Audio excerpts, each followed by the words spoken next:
What's up, friend? Hey, I'm Ryan Coral from Studio Sherpas, and this is the Grow Your Video Business podcast, the show for corporate and commercial filmmakers that are wanting to build a business without burning out. We cover topics like how to get more clients, how to get paid what you're worth, and how to work smarter, not harder.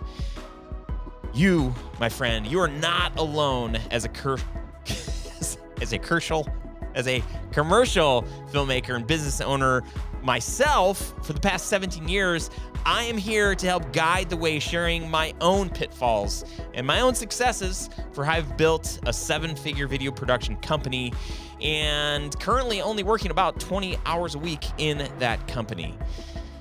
Welcome. I'm so glad that you're here. Hey, if you're not a part of our Facebook group, this is a community of other video business owners that are really trying to make a go at this business. It's called Grow Your Video Business. If you just go to studiosherpas.com/community, you can jump into that group. It's a free group. It's a place for you to be able to connect with other people in your area. People are hiring each other that need extra shooters, editors, producers, all of that stuff. Come on in. The water's warm. The water's nice. How do you say that? I don't know. But there you go. Studiosherpas.com/community. Join us.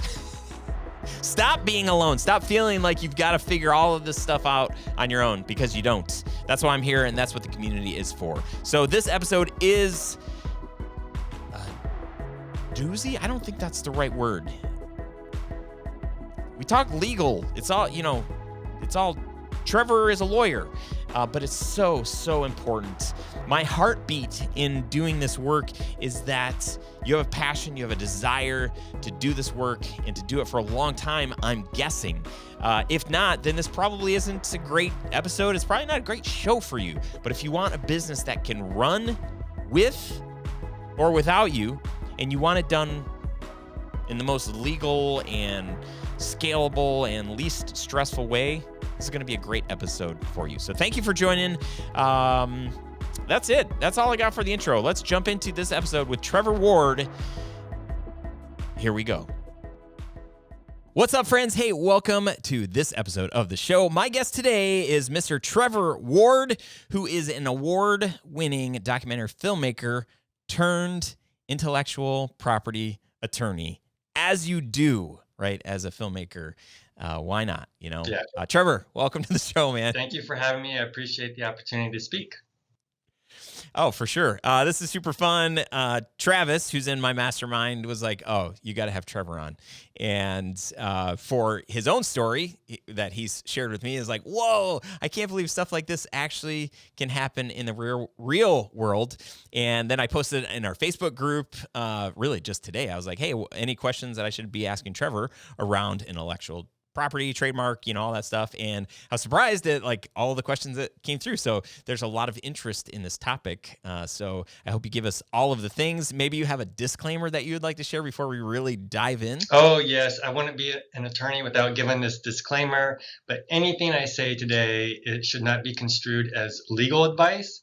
This is, we could say this is purely for entertainment or educational purposes only. If you have specific legal questions, please consult an attorney in your state. Yeah, that sounds so lame. I I'm know. glad that you said it. It really is. You have to say it. Yeah. Do I have to say it? Well, maybe that's where we should. No. That's where we should. I mean, unless you want to become a lawyer, then you'll start having to say that kind of thing. So just give us the snapshot of how did you go from being an award-winning documentary filmmaker, you had your own biz, to not doing it at all and doing something quite different? So I got into the filmmaking kind of naively. Right off the bat, I went and shot a documentary film. I traveled to India a bunch, and I entered this film in film festivals. And I won an award. I played in film festivals. Then I quickly did some work around town with some nonprofits, also documentary in nature. And I won a couple of Telly Awards. And so right off the bat in my career, I thought, wow, I'm really great at doing documentary films. I guess I'm going to make a nice career out of this. And I realized after some time that it was quite difficult to actually make money doing documentary films. And of course, the better I got, the more I wanted them to look good, and I wanted nicer equipment and bigger crew and all that kind of stuff. And in 2012, 2013, I actually started about 3 or 4 different documentaries, and I raised money, I traveled, I hired somebody to come with me to shoot part of it, and I even took my kind of rough cut, like a trailer, to England to show at the show, kind of a thing where you can get BBC and PBS Europe and stuff like this. And everybody showed at least some interest, but no one wanted to give me money. And at that point, I was sort of tapped out. I'd spent 2 years trying to chase this down, a ton of my own time. And I finally reached a point where I'm like, the things I really, really want to do, and the things that I think I'm good at, I just can't figure out how to make money. So what am I going to do different? And I kind of fumbled around for a couple of years, and that led me to law school. And I wasn't really trying to be an intellectual property attorney. It just kind of worked out that way. And with my background, it's a nice fit. I actually used to be an engineer as well. And so the patent side and the trademark side and the copyright side kind of all come together. And so here I am. That's incredible. Is there still like, do you have in the back of your mind, you're like, one day, like there's this one documentary that I want to create? Like, is there a lingering project? There's actually a documentary and a spin-off series, like a Netflix series, a four season, 6-part or 10-part series. Yeah. I didn't write the series, but I kind of ran into the story of actually it was a friend of mine who was a lawyer, who told me about this thing. And I was like, wow, that's really great. And we put together this whole package. We tried to sell that. We couldn't get anybody to give us money. But I think it would be a great story. And with Netflix now doing these short mini series, it'd be a perfect venue for that. So yeah, it may happen one day. We'll see what connections I make. That's awesome. Yeah, it's super fun. Yeah, I think once a documentary filmmaker / storyteller, always thinking like, oh man, that could work out. So that could be such a good story. Yeah. So let's just start like real basic. I want to be as naive, true to nature as myself here. So, trademark, intellectual property. What for a video business, as a video business owner, like what does that even mean? What are implications of that? Like what things do I need to be concerned about? Well, so basically, trademark is the name that's used to identify the source of your goods or services. So think Nike. Everybody knows that if you buy shoes from a brand called Nike, that it's coming from a particular source. Apple computers, you know that it's coming from a particular source.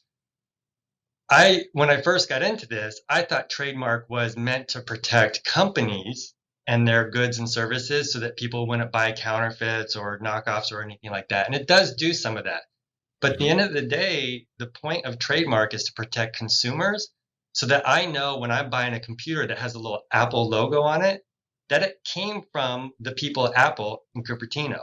Not that it came from some, I'm going to pick on China here because they seem to be the bad guys lately, but it didn't come from some knockoff company called Apple, spelled APPFE, right. And it has a similar logo, but maybe the bite in the apple is facing the other direction. Like I want to have the confidence to know that the goods or services I'm getting are coming from the source that I think they're coming from. So that's what a trademark is. It could be a name. It could be a little slogan. Think McDonald's, I'm loving it.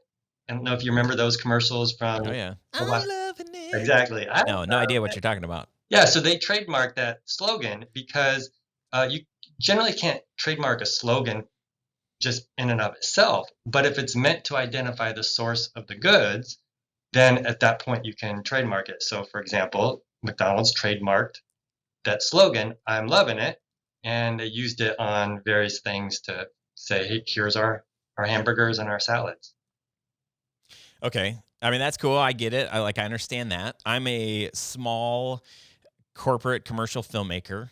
We make videos for businesses. What does that mean for me?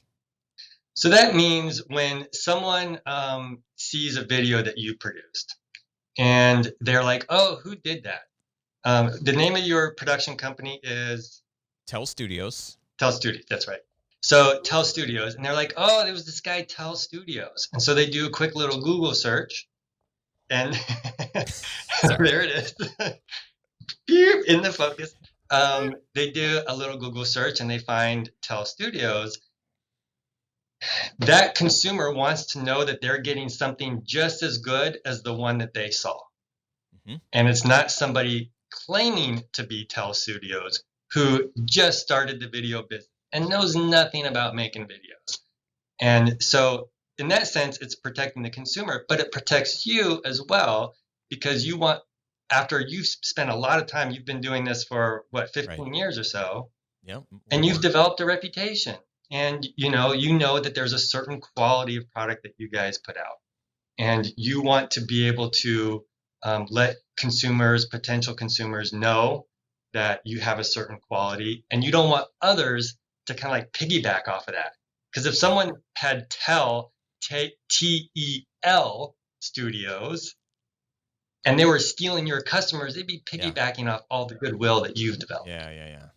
Okay, that makes sense. I had years ago, one of our taglines is "Your story, period, beautifully told, period."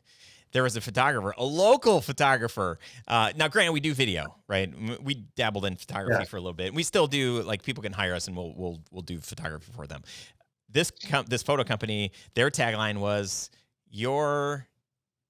Wait, no. How was it? It was like they switched two of the words. So it was like "your beautifully told story," or like, but they even put periods in there too. Oh my Is that goodness. like? I mean, that's like it was. I was like a little shocked. I'm like, I did reach out to him. I'm like, hey guys, not sure if you noticed that our tagline, and we've been in business like a lot longer than you, is this. This is a little awkward. And they were like, oh my gosh, we didn't realize it. So they did change it. Yeah. They were, but is that kind of along the lines of what we're talking about? Yeah, that's exactly it. Because now consumers would be confused. They would see their advertisement or their website or something and go, wait, is this Tell Studios? Is this the same guys that I know, like Ryan and those guys, or is this somebody else? And the point is to avoid consumer confusion, and I'm sure that will come up at some point later in the show. So in that sense, though, I reached out to them. They were totally nice. They're like, oh yeah, we'll change it. I never trademarked it, right? But it as far as I know, like we're the only ones who ever like had that. Should I have like what legal grounds would I have had in that situation to just tell them like, hey guys, like this isn't like, if they had that trademarked, even though it wasn't exactly my thing, like what's the scoop then? So there's a two-part question. So first, whether or not something is similar to yours. So it wasn't a direct knockoff, but let's say that you had registered that slogan, and if it was so similar and they just flipped two words and they even used periods and they had the same amount of words, the ultimate question comes down to, would a consumer be confused? Yeah. And so, this is a legal question ultimately determined by, a jury if it ever went to trial. But, lawyers and the law has tried to put all these like definitions in place to help people, before they ever get to a lawsuit, determine what a jury would find. And it sounds to me like, wow, that would be confusing, because if it's the same words, I may not pay attention exactly the first time I saw it to what the order of those words were. Yeah. And the second time I see it, in fact, it reminds me of a card trick I used to do. I used to do card tricks, and I would pull out two cards, and I would have like a two of spades and a king of clubs.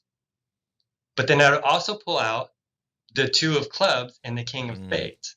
And I'd do the trick, and I'd pull the first set out, and I'd show it to them, and I'd put them in their pocket or something. I'd put it somewhere. And then when I do the trick, I'd reveal the other set, but they would forget which one was the clubs and which one was the spade.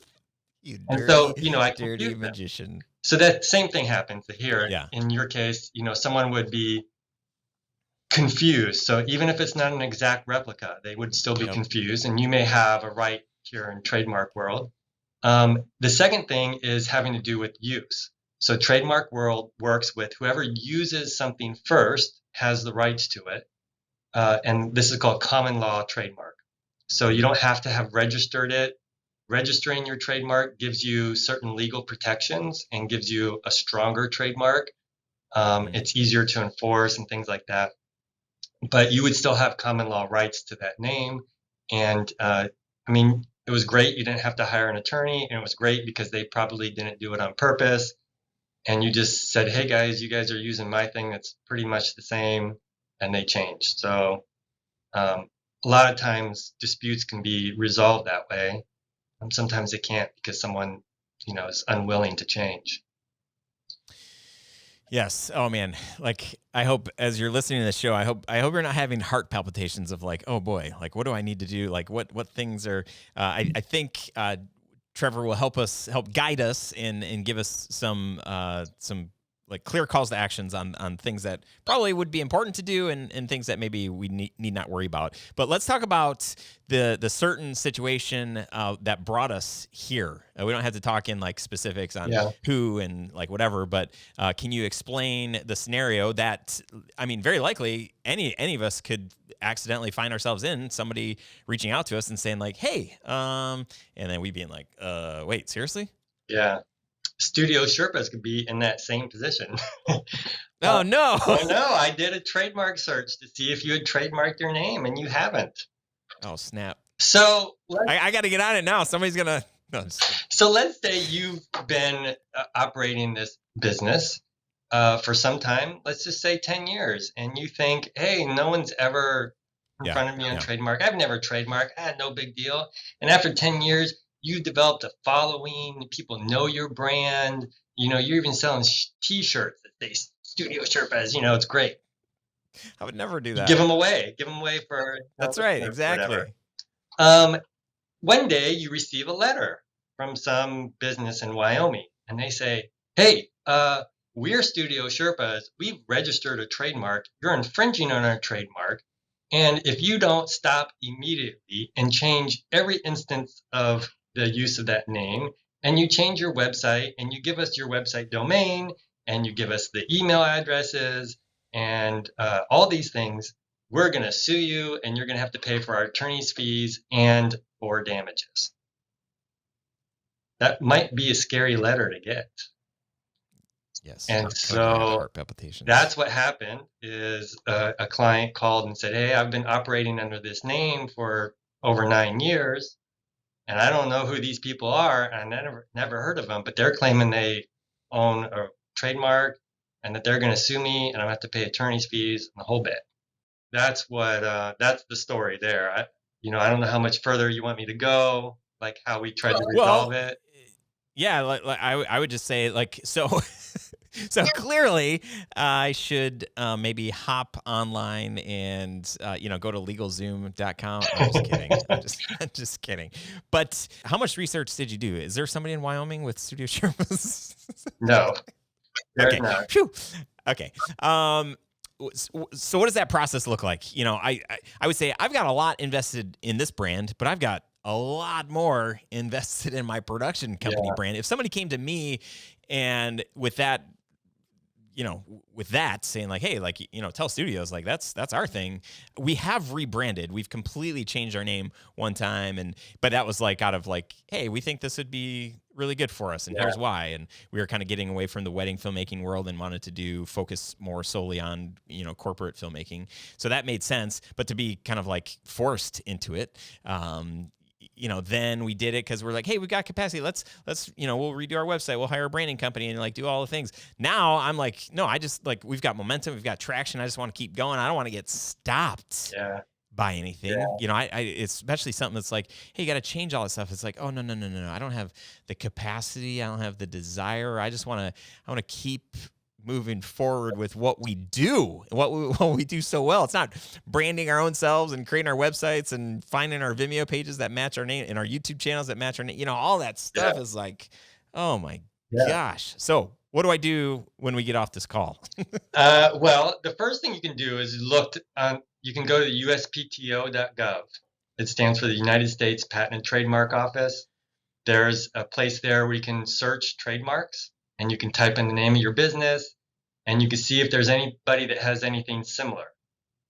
Now that's a quick and dirty way to do it. So, I used to have a video production company, and when I came up with my name, I just, I had my short list, and then I did some Google searches to see if the domain name was available, Mhm. or if a similar domain name could be got, even if that domain that I wanted was taken. Yeah. I didn't think about trademarks. I knew nothing about it at the time. But doing a search on your own isn't doing a legal trademark search. So if you don't know what you're doing, or you want to be sure, I would suggest you hire an attorney, and they can do a search for you. It's one of the services they provide. So when a client comes to us and says, hey, I have a name, I'll use the name of my former company, Red Eye Film Company. Hey, I'm Trevor. I'm with Red Eye Film Company. I want to trademark my name. Okay, great. First thing we'll do is do a search to see if that name is available, or if there's something similar that might be a problem for us. And if not, then we would file the paperwork to register the trademark, and then deal with the office as it goes along. But so the first thing I would do, Ryan, go and look up your business entities. I already did it for you just real quickly at the pto.gov. I didn't see anything super close that would be a problem. The other thing that's an issue here is, what if you saw Tell Studios? Is it Tell Studios with an S? Yeah. Okay, so you search and you see Tell Studios, and you're like, oh my gosh, someone has this registered trademark, and it's 15 years old. You're ruined. Not exactly. What if it's Tell Studios and they make fine china, and they sell in fancy department stores like Macy's? Well, do you think an average consumer would be confused between Tell Studios, the production company, and Tell Studios, the China company? Probably not. So, in the trademark world, the goods or the services that you've claimed are what's important. So in the case of our friend who had his name and got this nasty letter, their company did something very similar to, my friend and my client. So, we had to really look at their services and see what they claimed specifically. And, I did a little research to find out that they did, in fact, own the trademark that they claimed they owned, and that they trademarked it shortly before my client started his business. So not only had they a registered trademark, but they had actually been using that name prior to my client. And so first use is what counts. First use governs even if you don't file and register right away. Yeah. So the advice for you would be, one, do a quick search. Two, if you want to keep that, register it. And then registering it gives you certain legal rights. It makes it easier to enforce. You can enforce it throughout all the United States versus common law rights usually only work in the region where you're currently doing business or likely to do business. So those are some of the things you'd want to do right off the bat. I just thought of a new way to make a lot of money. I'll just register those, trademark those, and then I'll start looking online for people that have my name, and I'll just start, telling them hey, give me all your money because you're okay. I'm just kidding. Well, so you want to hear a funny story? You know about I don't know. The former Washington Redskins, now the Washington Commanders. Yes. So when they got rid of the Redskins, they went through this period of time where they're like, well, we're going to let people from Washington, D.C. decide what the name is going to be. So they come up with a short list of names and they let people vote. Some entrepreneur went to the PTO and they registered trademarks for each one of those. Because in their mind, they're like, oh, I'm going to make $1 million. I'm going to make them pay me for my registration. Yeah. And, you can't really do that unless you're saying I have a bona fide intent to use that mark. And so then he has to, that's tricky because he has to say he was really going to use that name. So names of entities now are keeping secret names that they want to go to if they're going to change their name, because they know people like that are going to come out there. So in the old days, people did sell domains and stuff for a ton of money, whatever. So obviously you can't do that anymore, but can you still, could that guy still sell it for 10,000, 20,000? Like, is there some kind of like a reasonable thing that he has to sell it to them for, or does No. he just sell it for $15? So he could sell it for $15. He can sell it for $1 million if he's legitimately using that name. So, if he was using Right, that but he's not. name, on T-shirts. In this case, it's not likely, but he probably had a lawyer. In fact, if I recall correctly, he was a former trademark attorney. Yeah, So he knew of the course he is. laws, and so he came up with some T-shirts and put the Yeah, tags out yeah, there and said, "Hey, look, I'm using these names. I'm selling stuff." yeah, yeah, And he had a website, and you could buy the T-shirts for $15. And then he was looking to make a profit. But yeah, you can sell. yeah, People yeah, buy, sell registered, trademarks all the time. In fact, in our response to, this story, where the client got this nasty letter, yeah, yeah, one of the things they demanded was the domain name. And, yeah, I responded like, listen, first of all, it's not the same exact name. Da, da, da, and I laid right, out my legal case because that's what lawyers do is they'll lay out a legal yeah, case and tell you how hard it's going to be to win under the circumstances. And I said, and you're asking for all this without any offer of financial compensation. yeah, Like, yeah, this is yeah. Jeez. ridiculous. Go away. And but if they had offered my client, $1 million for his name, I bet he'd take it. Yeah. Yeah.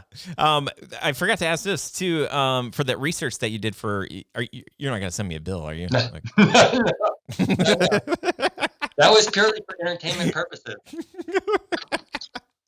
all right, I'd love to jump into some of Yeah. these questions that the community has asked. And let's start with, well, first, Evan said he's got like 20 questions, but they're all in sequence. So I'm just going to trust your interviewing skills. Cool. Thanks, Evan. Appreciate the help there. Let's see. Ben says, trademark, like to secure rights to logo name of a company. I'd like to know if just by creating a .com and registering my company's name as a fictitious name and doing business under that name for years, do I still run the risk of being some other big company coming along and using my same name, and I'd be powerless to stop them unless I secure a trademark for my name and logo? You always run a risk of a big company suing you because they have deep pockets, and even if they have a weak case, they know they can outlast you, if you're not willing to spend money. You register a domain name, you pick a name, and you use that name in commerce, and you call yourself redeyefilmcompany.com. Someone bigger could come along and say, hey, I'm going to start using redeyefilmcompany.com, and I'm going to register that trademark. And even though I haven't registered, I could try to cancel theirs. I could oppose their registration. Or later I can try to sue them and say, hey, you're infringing on my mark. But if you're not registered, your rights are limited. You won't be able to get attorney's fees.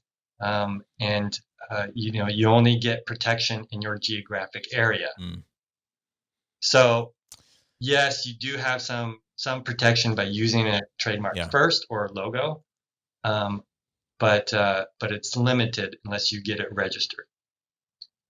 How much does it actually cost to get, like, if I wanted to get Studio Sherpas registered or trademarked or what? I don't know if that's the same thing. Like, what does that cost? You can so the way the PTO does it, the Patent and Trademark Office, is you pay per class of goods or services that you want to do. So some companies, for example, like Nike, they sell athletic apparel, they sell hats, they sell shoes, all kinds of stuff. They're going in multiple classes, but you pay $350. I think it's $350 per class. And then, if you're hiring an attorney, of course, they're going to charge for their time. A lot of law firms have like a set price plus an hourly rate, depending on what kind of problems you run into. But it's not terribly expensive. You hire an attorney to make the process go smoother. It gets a little more expensive, but that attorney can save you time. For example, the client that I was mentioning, they had to pay our attorney fees just to respond to the cease and desist letter. And if these guys had said, well, wait a minute, we're going to take you to court. Now he's got to hire an attorney to handle that. So, at the end of the day, you could be spending $5,000, $10,000 easily just to get out of the lawsuit, let alone defend yourself in a lawsuit. Super Oh, fun. yeah. Great. I love Good this for me. I conversation. mean, Yeah. All right. Krishna asks, how much? Okay, we already asked that. Maybe that's where I got that question from. But he says, is it really worth it? Followed up with this question: any horror stories for people who didn't do it on the small business so scale? I mentioned the client. I'll just call it the story. I mentioned it in the story. For example, another client had a trademark that wasn't registered, and he's been using it for a long time. Along comes somebody that uses almost an identical trademark. It's got a logo that's exactly like his. The wording is very, very similar. Only one word is slightly different. He registered the trademark. My client saw that and said, hey, wait a minute, we've been using that. That's our logo. He totally ripped off our logo. We got to stop their registration. And that's called a cancellation proceeding. That cancellation proceeding costs between $50,000 and $100,000. Mm. So, you may have rights because you first use Ugh. something, but if they get to the office before you do and you want to oppose them, man. yeah, I mean, is it worth it for you to spend that kind of money to protect your logo? Mm-hmm. Yeah. Yikes. $350 is sounding pretty Yeah. good right So about yeah, now. you can hire an attorney, a few $1,000 to, get the search and the filing and everything, I think it's pretty good. Can save a lot of, yeah. All right. And his follow-up question, what about services like LegalZoom? How does hiring your own attorney offer better value or avoid what pitfalls? Well, I don't know if LegalZoom does trademark stuff. Do they? I have no know they idea. do wills and stuff like that. Yeah. Yeah. LegalZoom was started by the guy that was O.J. Simpson's lawyer. Did you know that? Yeah. I didn't know that. Yeah. Wow. Yeah. Interesting. The plot Yeah. thickens.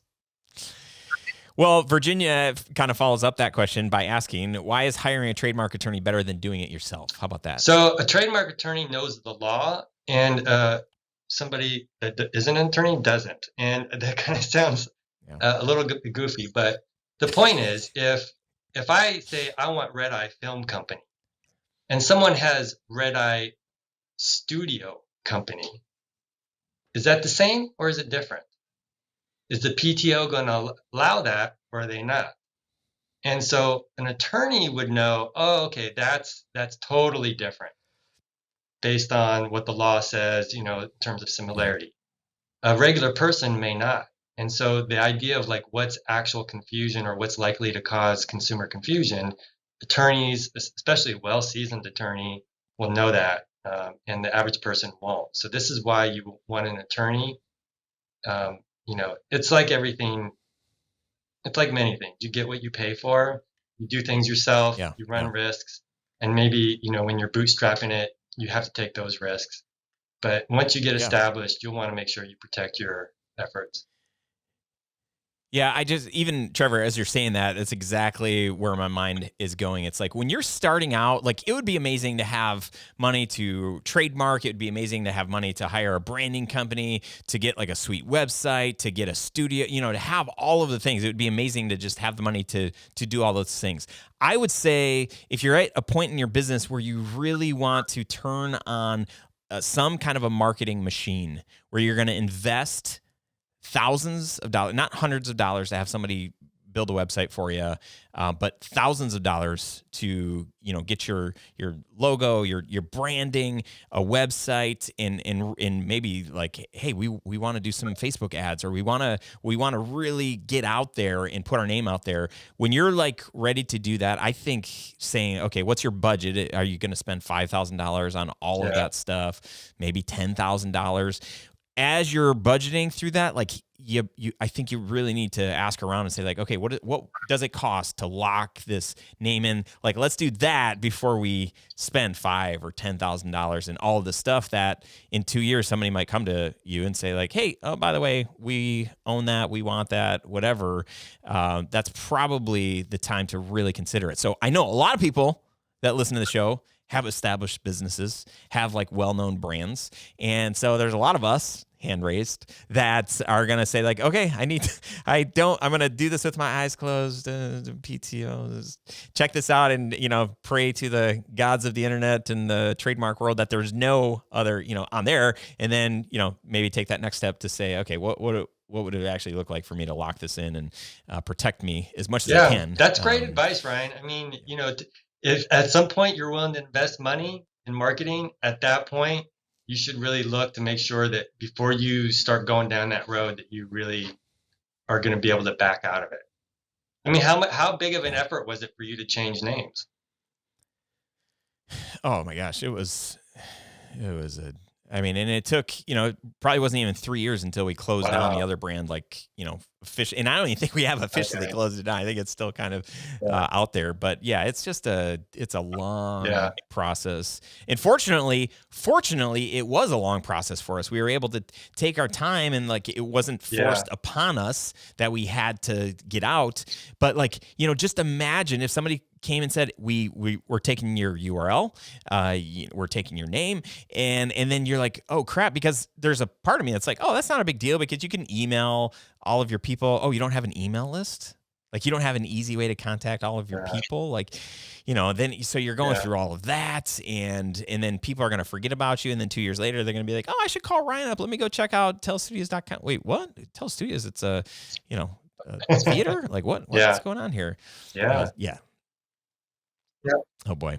Okay, Kurt has a question. Ask what to do before you trademark your brand. I sold an untrademarked band name several years ago. What rights do you have in first use? Did we already cover that? Essentially, whoever uses it first has first rights, kind of like first dibs. And those can be lasting as long as you continue to use the mark. So if you stop using it, then it doesn't matter if you used it first, but if you stopped for a couple months even, that could be enough to destroy your priority. We call that priority.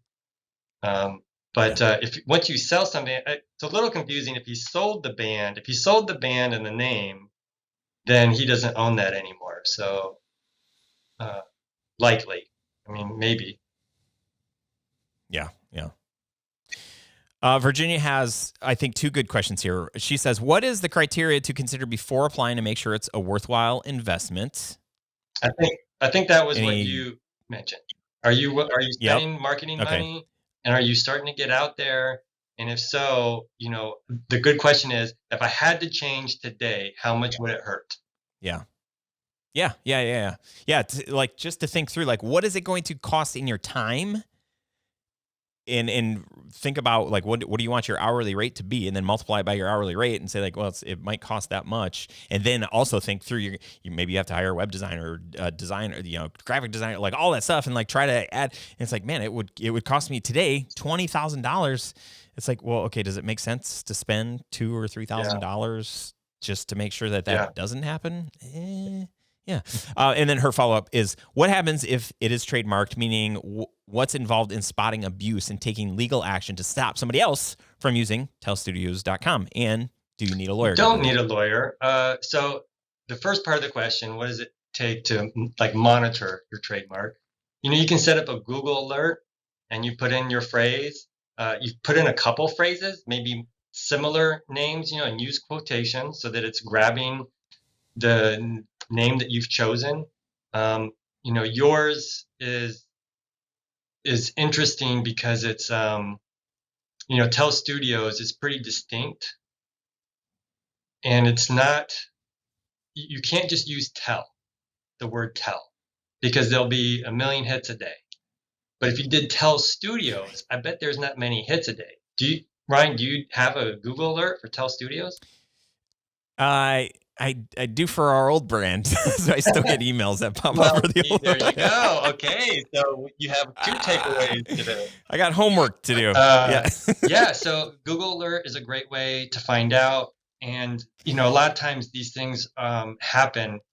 An infringer. We call it an infringer when someone's using your name wrongly. Infringers are found out when someone gets confused. Someone like, hey, Ryan, I was trying to find Tell Studios, and I found these other guys called Tell Studios, but it's spelled a little differently, and it took me a while to find you. And now that I found you, I'm glad I did, da da da da. And now you're like, oh, wow, there's another Tell Studios. So usually these infringers are found out through some sort of actual consumer confusion. Mm-hmm. What happens if you find an infringer? If someone is infringing on you, do you need to hire an attorney? The answer is you don't need to, but you should. Because if you are, let's say you get a letter from some guy, Ryan Core is like, hey, I already have that name and that slogan. You should stop. You're like, I don't know you. No way.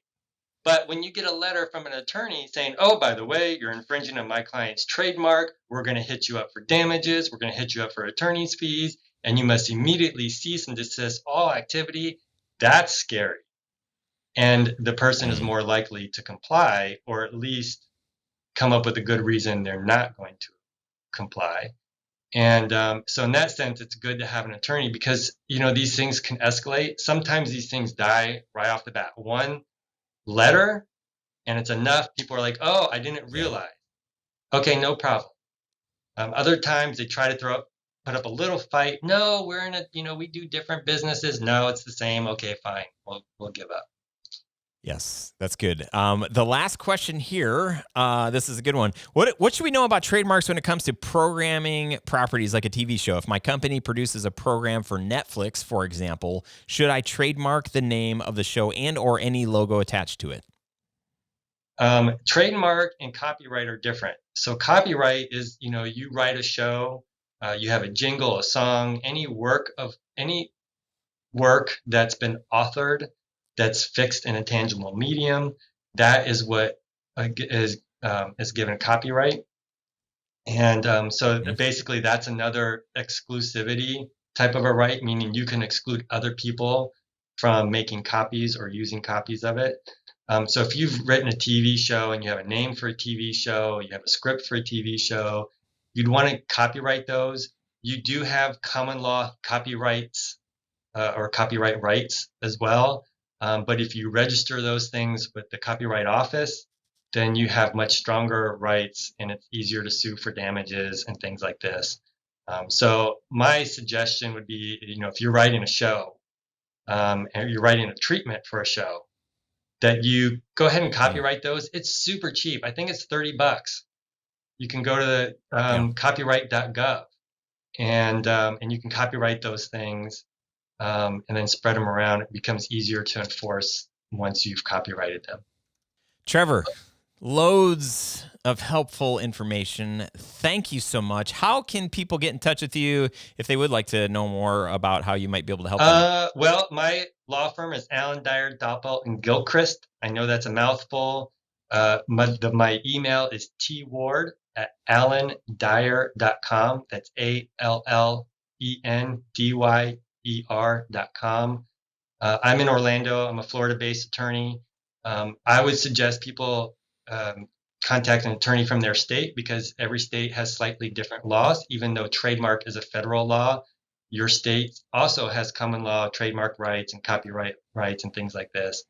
But that's how they can reach me. That's probably the best way to do it. Or they can call the firm. If you're wanting specific legal advice, certainly call the firm. I'm one of the newer attorneys here, but their attorneys have been practicing this law for 30 and 40 years. So, yeah. Incredible. Trevor, thank you so much. How do you want to leave us today? How would I want to leave you? By saying goodbye? Is there a good way to do that? That's a pretty good way. Yeah. I don't know. Just, don't be afraid of attorneys. There's a joke when I went into law school, someone said, oh, yeah, everybody hates an attorney until you need one. And that's kind of true. But maybe you should make friends with an attorney before you actually need one. And many of them can give you kind of this free general educational advice. So, yeah. I would just like to say, Ryan, actually, this is how I'd like to leave you. I want to say, Ryan, I have listened to your podcast when I heard about it just recently, a couple months ago. And I really wish this existed when I was a filmmaker. I might not have gone out of business. As a result, I've found a lot of your podcasts to be very helpful, educational. I really like the one with the graphic artist, the motion motion artist guy. Oh Yeah, yeah, that was really good. I Cam. did some motion art. I had a demo reel a whole bit. That's fun. But it's what you're doing here is great. Awesome. Is that like a backhanded compliment? Because you're like, well, if this show, you kind of blaming me for not having the show sooner, you would have, still be I in am business. not So, blaming you oh for wow, I feel my own terrible. personal shortcomings. Yeah. I'm just kidding. But you know what that makes me think? It makes me remember that probably back in 2010, 2009, 2010 is when I started thinking like, it'd be pretty cool to like coach and like, help other video people. So maybe like in a weird way, I could have Yeah. helped. No, you could have. So I it's listened to another all podcast. It was all the full technical circle. stuff. It was the editing, the software, Yeah. what lenses to use and this and that. But it rarely covered business. Not sure how engaging of a podcast that would be. Yeah. Incredible. Trevor, thanks you again. I'm so glad that we got to do this. And seriously, thank you for the wealth of knowledge that you shared with us today. You're welcome. I'm happy to help. And now you can be like, goodbye. Okay. Oh, goodbye. All right, thank you for hanging out on this episode. Don't forget, you can check out the show notes wherever you listen to this show. And if you're on our website, you can definitely check them out there. Links and references to the things that we talk about. So what do you think? Are you going to trademark? Or maybe you're already trademarked. If you're not, are you going to get trademarked? Did the stories that he shared, did any of that make you feel like, holy cow, this is something that I should take care of? I would love to hear your thoughts. If you're watching this on YouTube, leave a comment below. Remember, you're not alone, my friend. Would love to see you inside of our community. If you go to studiosherpas.com/community. And if you haven't downloaded the cheat sheet for the Ascend method yet, I want to give you this free gift. This is the way that I conduct my meetings with our clients. And I started using this strategy, this method years ago, which has given me so much confidence being in situations of being in rooms with people that are way smarter than me, that have way more degrees than me, that have way more business experience and all of that stuff. I just want to sell a video. I want people to hire us because our videos are awesome and we can do a great job for them.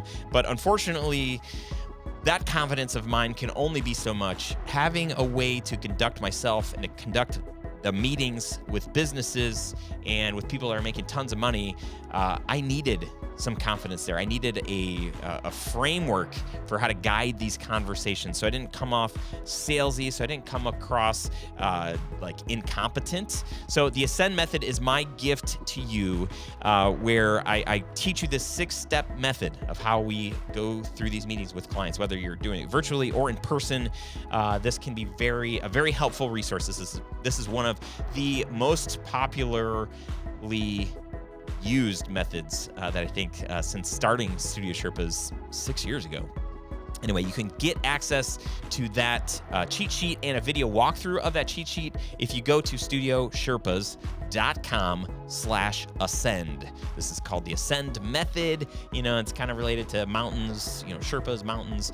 It's a acronym. Acronym, right? Each letter stands for something. Anyway, go grab that. My gift to you to help you on this journey of building a better video business. That's it. If you have anything for me, if you want to reach out, I'm at ryan@studiosherpas.com. We're on the Instagram at Grow Your Video Business, and just whatever. I am going to make an announcement pretty soon about the Onward Summit. This is our in-person event here in Metro Detroit. I'm not going to talk about it now, but I just want you to pencil in, maybe the first Sunday of June through like Wednesday of June. I'm not going to make any formal announcements, but I just want you to maybe pencil in some dates for when this event is going to happen next. So, spoiler alert, it might be that first week of June. All right, that's all I got. Thanks for hanging out with me today. I will see you on next week's episode. Adios. Ta-ta for now. TTYFN.